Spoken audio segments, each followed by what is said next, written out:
Thank you very much, Ted. Yes, time to get straight into the action here of this game 2 between 1W and Cloud9, and exciting stuff to be happening here. We're getting the Invoker, but not a mid-Invoker, a position 1 a Watson Invoker. So what do we expect to see from this, and why do you think they went with it this game? I think they just wanted to have this like ranged hero versus that Sand King in the lane, and also no one wanted to just have this bullying hero, as we saw him bully Chira Jr. pretty much the entirety of that last game. This could be another one of those scenarios with this Monkey King.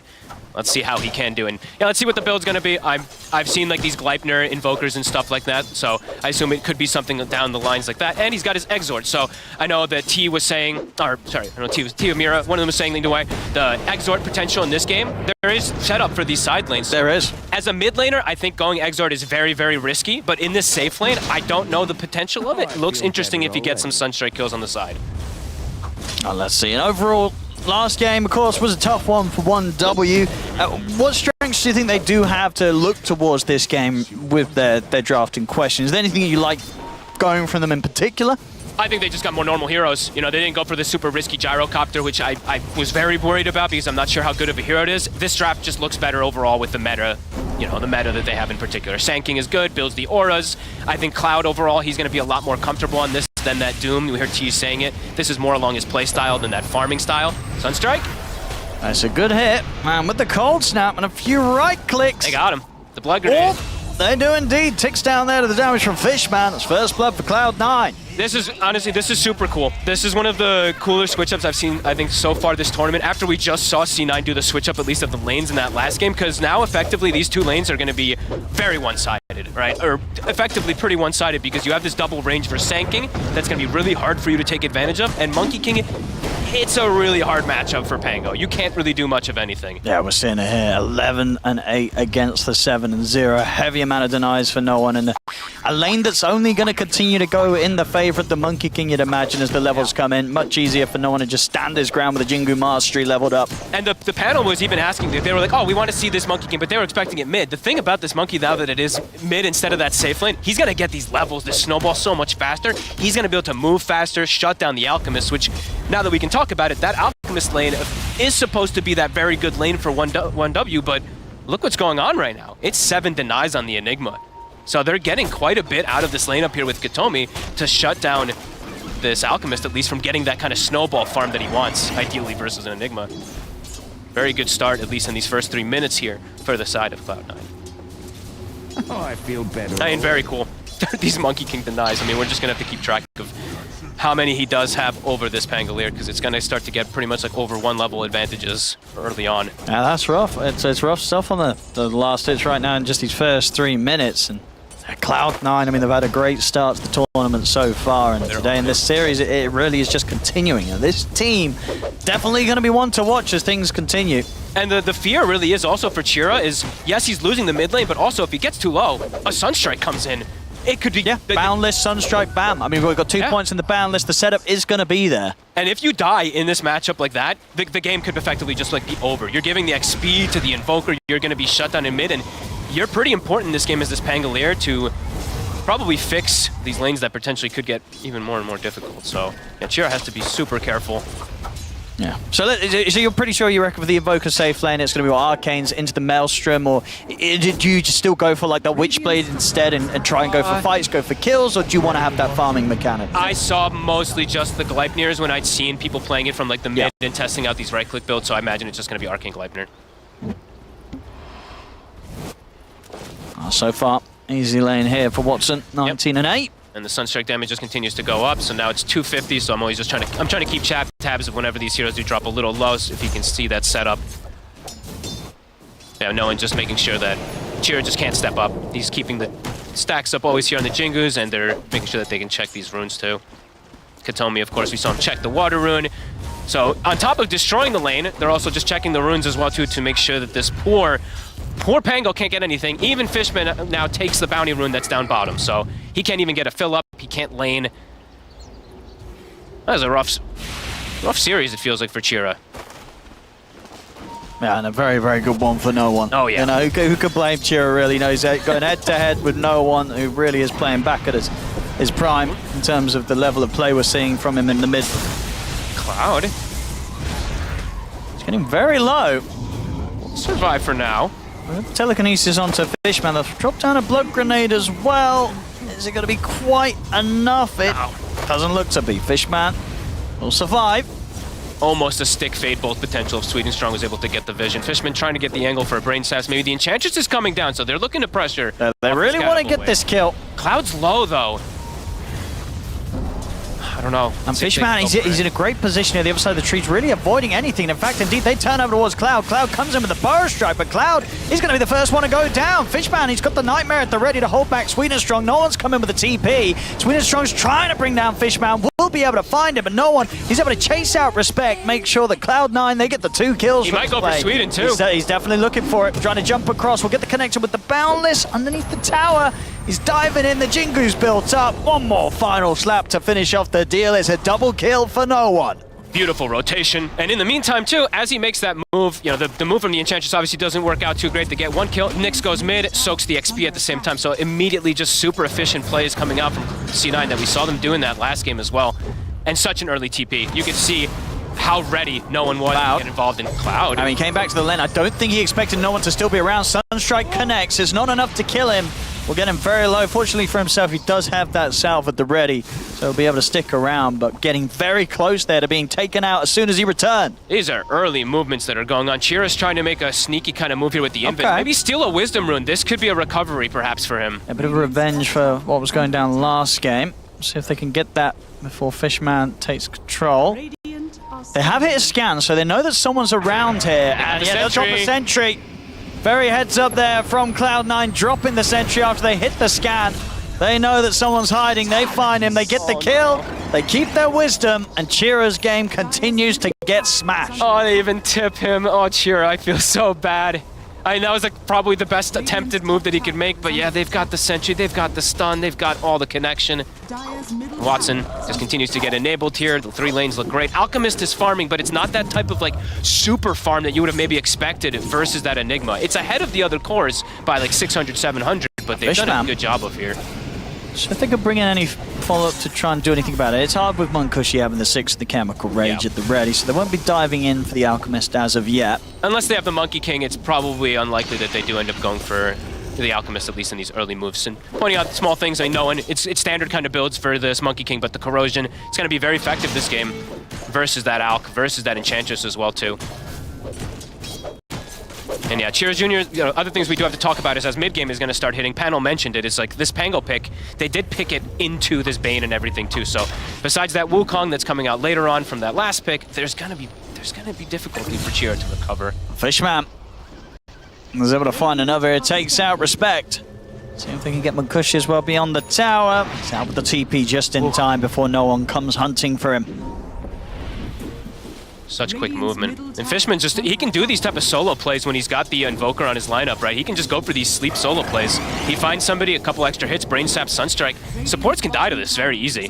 Ton of pressure that C9's able to apply just with like 1 or 2 heroes just roaming around the map. And now they have level 6 on Katomi too, so you never know if there's that extra +1 that Vendetta can come in as well. There can be a monkey on the trees too, so looking like they're going to start grouping up a little bit here. Start to get hopefully something for themselves. Swinging down towards the bottom lane as no one starts to dive over towards Cloud. Has he got finished up yet? Oh yeah, so just being super active. I mean, Munkushi off the back of the smoke. They want to try and make a play for DM. And with the concoction, it's under the tier 1. Under the tower. They'll be able to reach him with the telekinesis in with the Rolling Thunder as well. They'll get him. DM is taken out. Does take the 4 of them. Same time, plays are being made on towards Cloud as well. Setups there, Boundless Strike comes in. Both teams lose their offlaners. They have to commit a lot to kill DM, but probably likely at this point that they have to just use Rolling Thunder. I mean, Chira just feeling like he can't really go anywhere else. So a kill's decent for them there, but again, they lose Cloud, who's just having another tough time on the Sand King. Last time was the Doom, this time the SK. Put so much attention on just making sure that they dominate these lanes with these little switch-ups and stuff, and it's really clever. As you said, you know, we haven't seen too many teams, I don't believe, do these type of switch-ups.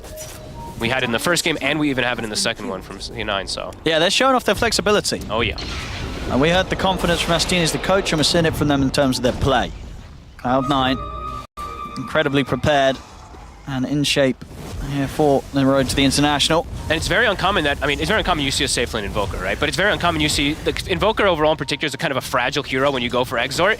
He's able to play his lane and stay in his lane the entire time. Yeah, they've not punished him. They can't go for it. They tried once, but it ended up being disastrous. So Watson is getting away with playing a safe lane Invoker with not getting pressured, which just...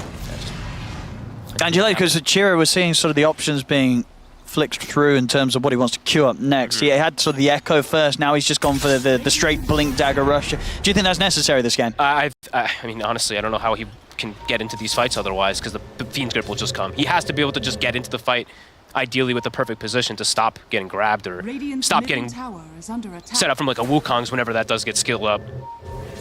But they maybe want to make a move. Can they catch Watson off guard? Fishman is immediately ready for the move. We'll be able to get the Burrow Strike off. Do you think that's necessary this game? I mean, honestly, I don't know how he can get into these fights otherwise, because the Fiend's Grip will just come. He has to be able to just get into the fight, ideally with the perfect position to stop getting grabbed or stop getting set up from like a Wukong's whenever that does get skilled up. But they maybe want to make a move. Can they catch Watson off guard? Fishman is immediately ready for the move. We'll be able to get the Burrow Strike off. It's enough to keep them just far enough away. Rotation coming in for the rest of 1W. Okay. So Chira can find something here. Tommy in the area. They've got the grip. They find Respect off to the side underneath the ward. Easy kill. Nothing that the rest of 1W can do to help. They try to, like, even like a small movement they try to make down toward the Invoker. It's red immediately there from that ward that they have, and no one.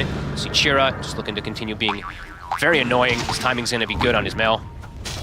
Yeah, because I imagine this is one of those games. It's the patch for it, right? Where if you're Cloud9, you're just rushing the full Gleitner on both of your cores. Yep. Yeah. Don't see why not. Looks great in this game to be able to shut them down, and I mean they have such good starts, so you're able to get really good timings on it too for that extra setup. Katomi on the hunt. Chira again. He's got to be so careful here. They will not be afraid of diving in under him, and he's got sentries all over the place at the least. Yeah, so should be safe enough, and a lot of backup around as well from 1W. Decent steal here from Sweden Strong. It's one it's not like a flashy one, but these double Forge Spirits this early on is pretty relevant if he's able to actually get this extra connection onto some of these heroes. C9, they can try to pressure onto this tower here. They really want to just get Chira here. Katomi has to know the sentry's down though. But the tower. Let's drop it. Very difficult for them to hold on to. They'll have to put the fortification. Blink Dagger is out for Chira Jr., so we'll have a way to get that jump initiation off with the Rolling Thunder. Oh, it's such a risky build, right? They're going all in. He's going all in, exactly. It could flop on his face pretty hard here, but we'll have to see, because it feels like he's already sacked so much. Maybe he's just feeling like he has to do this to try to have his Alchemist have a better game, because he's just going to be moving around, setting up with Rolling Thunders. No one. He's got his eyes on Respect. Respect, pretty speedy and pretty tricky to take down, so no one won't waste any more time with that. Meanwhile, down bottom, Cloud brings Fishman down low. Another rotation coming in, no one. They're very hungry for action, just up and down the map. There's Monkey King looking to fight at any availability. I mean, if we get a moment, of course, during some downtime, I want to see some heat map. This is a bit risky for no one. He's gone a little bit deep here. We'll get caught by the Burrow Strike, the Telekinesis, and the Concoction. This time, no one bites off a little bit more than he can chew. They'll take him down. Jumping all over the place, bound to get caught. They were set up this time around. And they didn't have to commit too much, right? It wasn't epic, but at the least now they do still have Chira Jr. with his role available if they want to try to pressure something here. Chira, careful. Katsomi, trying with the Spike Carapace setup.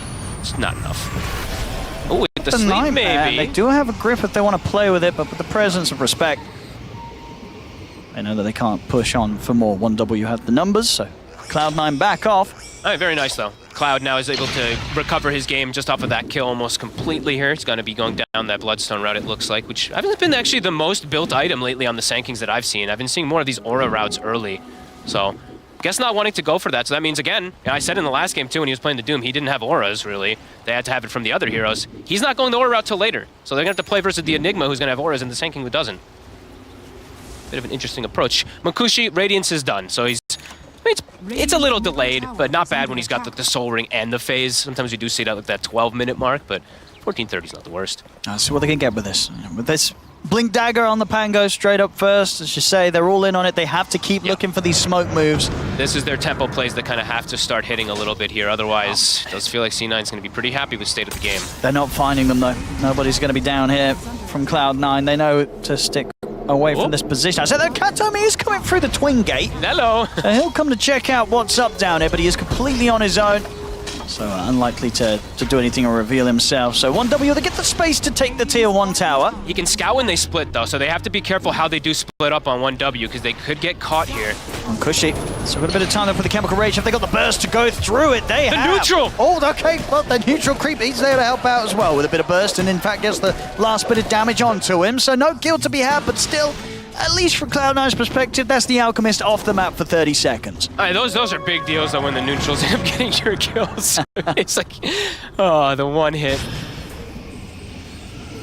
But yeah, they get the Alchemist off the map there, so it slows down his momentum significantly for the Invoker to keep that farm catching up. Cloud again. He's got the opening onto no one. No one's able to turn with the burst strike. That put a stop to the channeling of the epicenter. Kato is over the back of his work. Gets the stun beautifully lined up in between the two of them, catching both of them. Cloud's gone.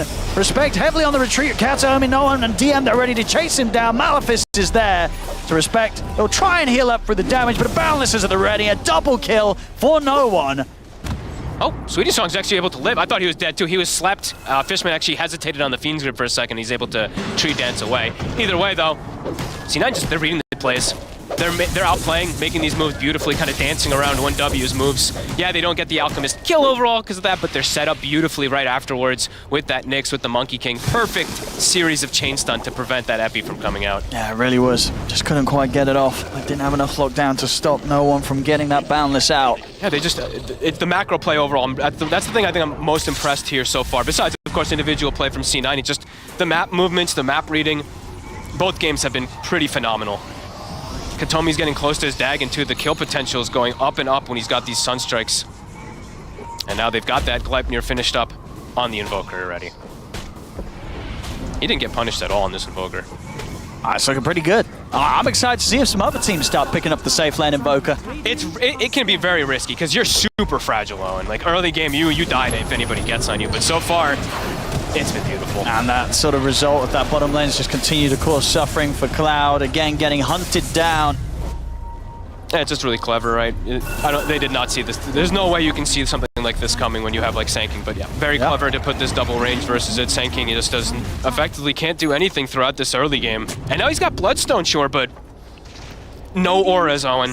You're not helping the team, right? He's playing for himself, so this Alchemist who's got his Radiance and stuff like that isn't really enabled by him as well. It just feels a little bit disjointed, right, in terms of the next time as well. He's got the Blink Dagger queued up. They've already got a Pango that's been forced to buy the Blink first. When are things going to really come together? So Chira's playing off lane from the mid lane. He basically and Sanking's playing mid lane from the off lane. So I guess that's what they determined as the game is going on. So, which is understandable, I guess, with how rough of a start Chira does have. But indeed, it definitely doesn't mean this is going to be an easy game for 1W. They're struggling right now. And they're just getting hunted so much. As the panel was talking about, there's so much potential movement here from C9. Another Sunstrike. It's not going to be enough. Just a bit of a tickle there for Monko. She's able to continue to walk away. It's so much like this is like invisible pressure. It's like people just are always terrified that someone is on top of them. Either a tree, a monkey in the trees, a Nyx on top of them, or a potential Sunstrike from a sneaky Bane that swings around. 4K lead on the team that's versus the Alchemist.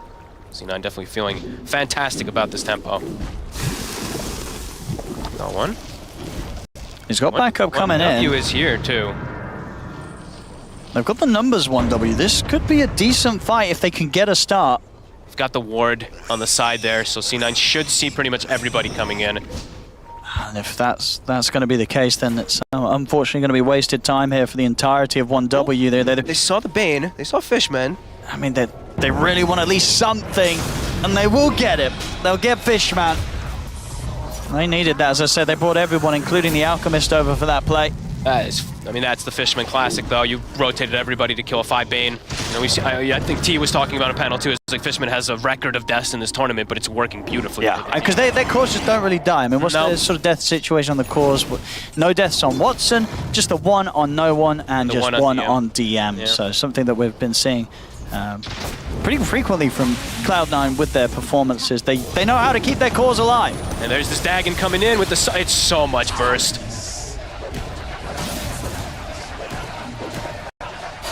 Always have the follow-up. Tough times ahead here for 1W.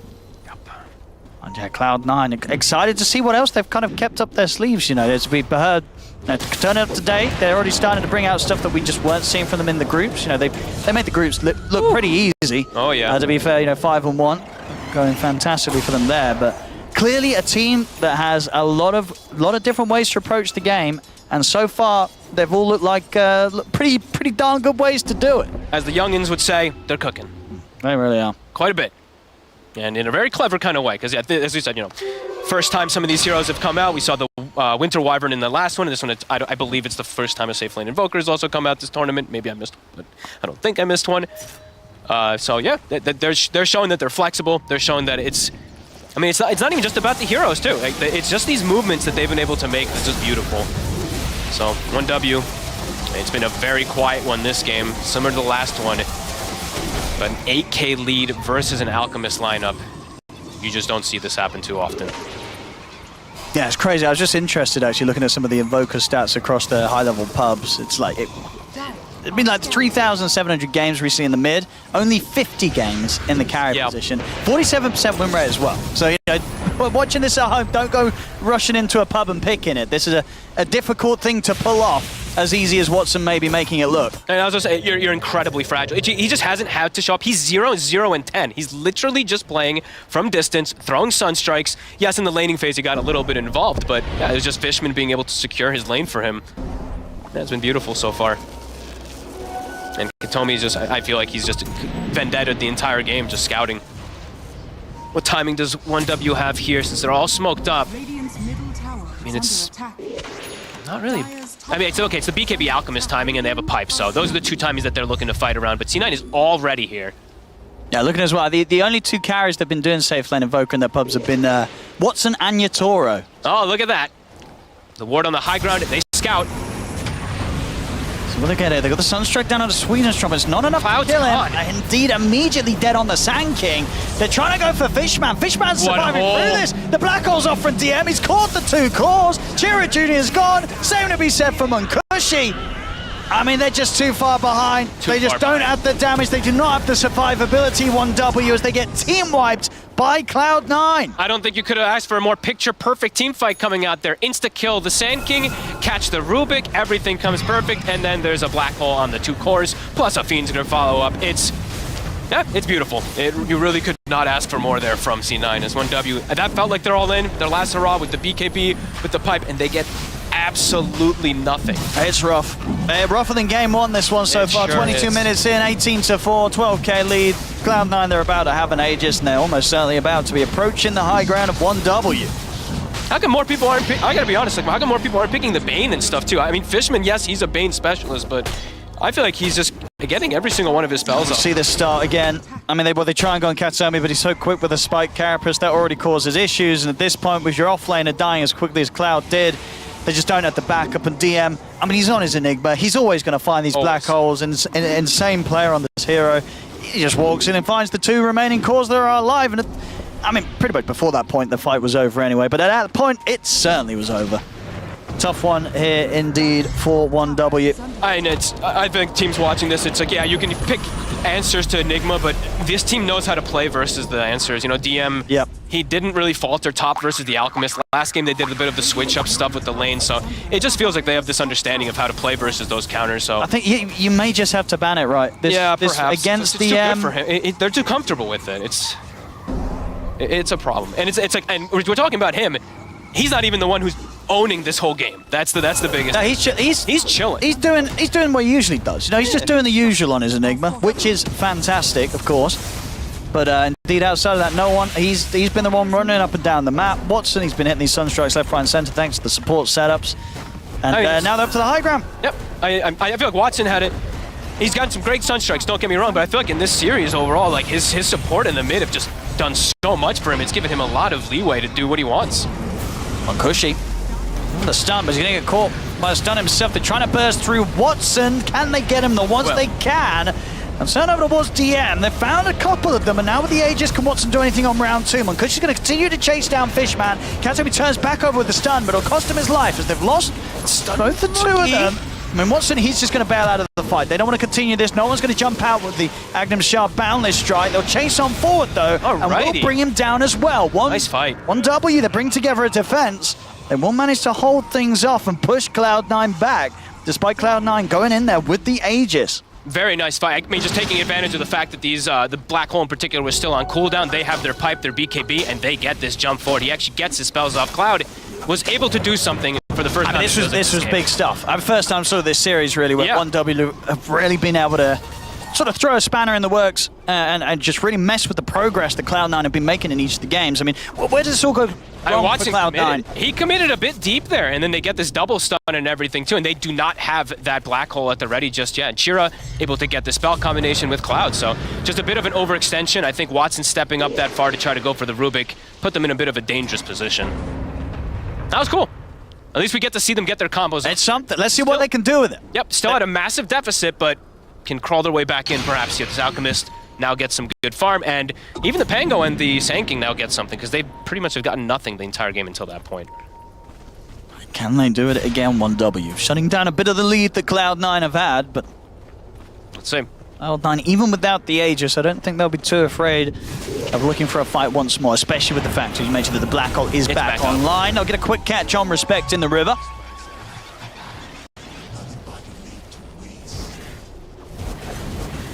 One W, able to deal with the Aegis, but can they deal with the Black Hole threat? As long as they can get if they can get Munkushi this next item, perhaps, then it's going to be a lot better, because then they can play around him and just, then he's like that hard carry that can be played around with these two kind of like sacrificial offlaners. Oh, Fishman. He's got a little bit of a setup here for Chira Jr. I mean, a lot of bit of a setup. The Nightmare into the grip, into the damage from Watson. I'll catch the Pango. And now no one, he's making the stray across. They know heroes are down here. Cloud. Fine. Because she's able to jump in, but the BKB's out immediately from no one. They'll turn towards Cloud. Cloud's able to break away with the Burrow Strike, but the Boundless is there from no one. Closes in on the gap. Drops down the Wukongs. That's Cloud gone. Losing those two cores that were just starting to get a bit of a recovery. Immediately swung back. C9. And they're still pressuring top. They actually have triple Fort Spirit as well that's being sent up there. And 1W, they really do need the entire lineup alive to be able to stand a chance against Cloud9 in these fights, to try and replicate that successful defense they're able to pull off on that top lane. And it's still not going to be very easy either, because now that Black Hole is at the ready, so even if they have absolutely everybody, C9 will be a bit more prepared for it. They don't have the BKB on the Monkey King though, so no one, that could be maybe a target that they can find if he doesn't respect their kind of chain stun and damage. But okay, another aura has now come out, so DM now he's got Crimson, so I mean they're going for it. Want to try specifically for that timing. The problem is BKB will now be up on Watson. He's able to get his on the way out right now. Can they catch him? If they can catch him before the courier makes the delivery, that'll be pretty huge, but he's sneaking around under the cover of the Ghost Walk. Yeah, he's careful. So very difficult to catch him. They still got their work cut out from. They need some massive wombo combo. They need Cloud9 to kind of just like clump up and then to get these big burst combos as Watson steps up again. He is, but he does have the BKB on him now. Chira Jr. quickly out with the blink. The pressure continues on the top lane whilst this play is being made here by 1W. The Eidolons are starting to come in. No one's starting to hit it too. And they've got to do something about this. The range racks are gone. They'll be back in time to hold for the melee. And now they're trapped in base again. Only poor Munkushi's getting that farm. How close to AC? 350. Closer toward that one item. They did do a lot last fight. Did. They were kind of handed the initiation in that one. Cheer up. Be careful. They get the setup with the Boundless. He's going to need help. He's going to need it now. We'll get dragged out to the side here, but the Fiend's Grip comes out from Fishman. Jump forward from Munkushi. Straight over towards the Bane. They get the Burrow Strike full up onto the two of them, but no one posts the BKB. He's on to Munkushi, forcing back the Alchemist. Chira comes up with the Rolling Thunder. The Black Hole is going to be used to lock down Cloud. They'll take the Sanking out. Boundless again for no one catches them. But indeed it's there. Swedish Troll's going to lock up, but it's put to a stop. No one survives. He can continue to take down the kills one by one. A second to fall here on 1W. Can they deal with no one? They're trying to focus the Monkey King, but they've got the control for Munkushi. He's out, no buyback. Respect gets nuked down by Kataomi. 1W, they try their best, but at this point, it's not quite enough. They lose 4 of them. Oh! Lights, okay. I mean, it really comes, this fight in particular, yes, because they're so far ahead, but it really is the auras that mitigated so much of the damage, because they got good connection with most of their spells, but everyone's too tanky. They're crimsoned, they're piped, they're just tanking right through everything and just fighting right back. It's even with sort of the steals, as we saw, they're grabbing the black hole. It's not an easy game to do much with it. Of course, you look at Cloud9, pretty much everybody's got a way to quickly interrupt that. If you do manage to grab it, as Sweden strong on the Rubik. Yeah, no one just, I mean, he literally just was able, I was trying to keep track of how many Jingu, like, overall he was able to go through, but I think he went through like 2 full stacks, because he's able to just stand through everything. I couldn't kill him. These auras. You told me? The push is going to come in now. This time of 1W not having the full lineup alive. They can get at least 1 set, maybe 2, yeah. Could be the case here with the tier 3 in the mid going down. They've got that alacrity on the Invoker. It does kill those buildings very quickly here. Didn't quite finish with the melee racks up top. They'll head over there now. Eidolons and no one should be able to make relatively quick work for it. They are starting to respawn. Still got 10 seconds till Alk. His BKB's not... it's going to be up pretty much. All right, they've got the Fortify as well back up, so they won't lose the second melee as of yet. They'll hold on to that one. But another huge item. Eye of Scotty now finished up on top of this Monkey King. This one does feel like that nail in the coffin versus that Alchemist. He's able to sustain throughout that last fight, but his damage wasn't there. Now the sustain perhaps isn't even going to be there for him. Well, 2 of them here hopping around the tree line. Hello. Boundless isn't going to catch him. Sweet and strong. Being pretty elusive. And able to jump around just as well as no one was, so no one not able to catch. Let's see where C9 looks to go. They're going to play it safe, perhaps just look for the Roche. Yeah, could respawn soon. We'll see shortly. And overall for 1W, it's... Whew, I'm not sure, because Alchemist's net worth, it stagnated so much. I think for the last like 5 minutes, he's had same net worth. And his 2 out, I mean, we can say the 2 offlaners in particular, the Pango and the Sanking, because they kind of are offlaners. They just, after that last top fight, that was the only time that they had anything successful really go for them. In the series, really feels like.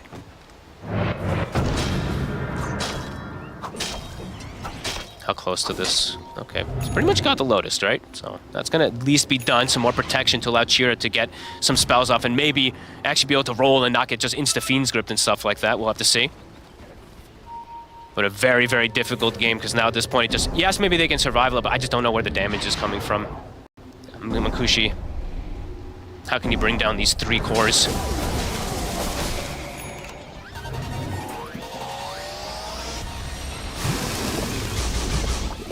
So if they're able to head out onto the map around this time of potential Roshan respawning, 1W, do they want to do something outside of a base defense? C9 is very ready for the fight themselves. They've got the ward down. Radiant are scanning. Starting to close in on them. 1W may be forced to just let the Roche go, wait things out until Cloud9 come in with another Aegis push. Yeah, it does feel very complicated to fight in that area if you're not already set up. Fishman's also about to have an Aghanims, by the way, so harder and harder for this Pango to really get a good roll-off in particular. I mean, Fishman's already been able to get every single one of these grips. Get the D-ward. They're heading out. They're going to hear the Roche, but what can they do? Can they stop the TP from Fishman? They can't. He's gone. That was a cool TP. I mean, he doesn't go join his team, but he didn't want to have that long TP to the outpost, so... And they're not there in time. That's a heads-up play, though. I mean, it's pretty bold of Fishman to just go up and D-ward that ward while his whole team is doing the rush, but he's able to sneak and get information for his team. And this time they prioritize having the Aegis up on this Monkey King. They give it a no.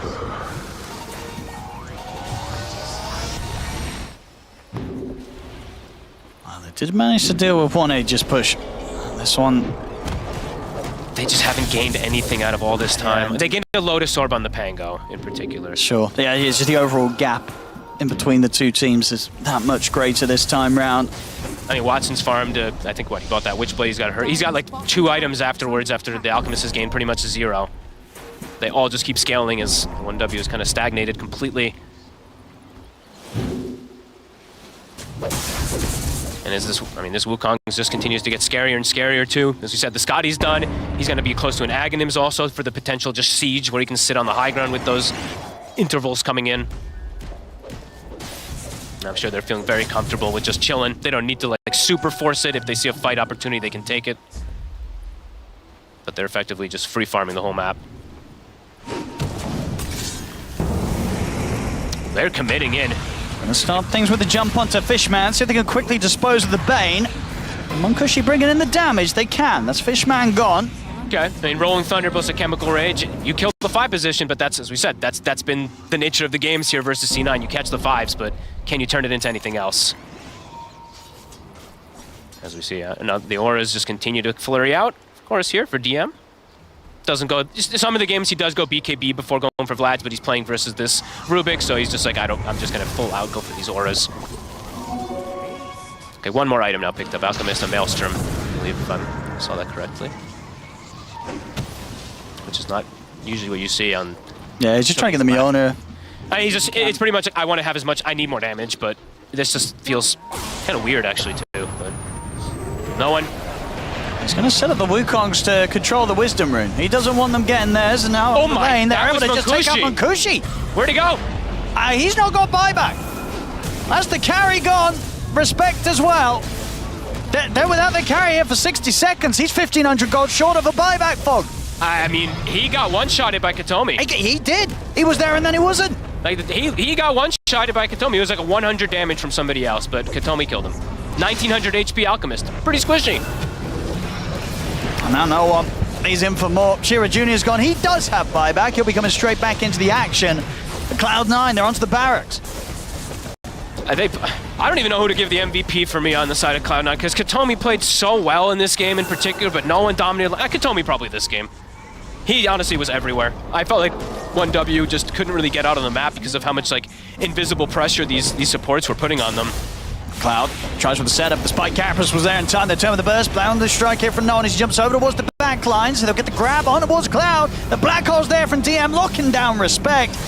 As Respect will be able to heal up. Finally gets nuked down and finished off there by Kataomi.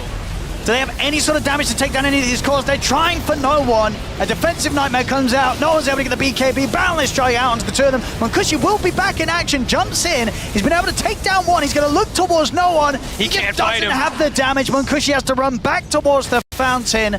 They can't kill the cores.